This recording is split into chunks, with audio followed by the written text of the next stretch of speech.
गोटे विराट बड़ जंगल थिला। से जंगलटी घंच थिला।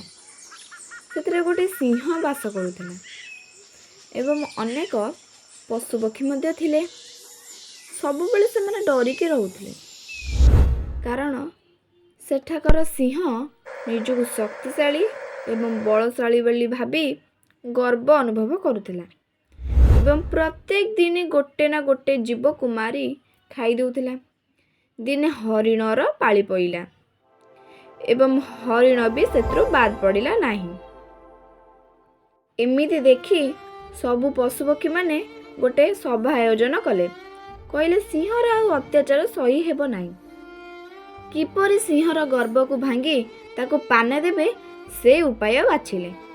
बिलुआ आसी कहिला, मु थाउ थाउ एते विचार कौन पाई।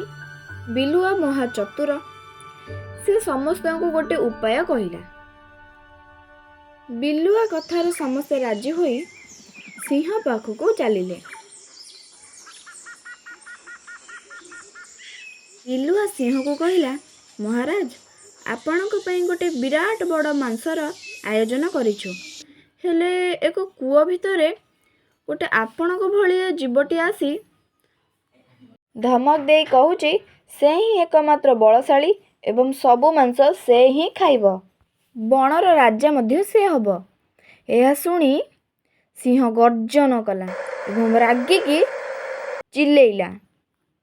बिलुआ कहला, महाराज चलंतु से कूଅ पाखକୁ एवं से दुष्ट को मारी आपण ही ए बणर राजा ही समस्त मांस को खांतु। सिंह आगे आगे चलिला एवं सबु पशुपक्षी ता पछे पछे चलिले।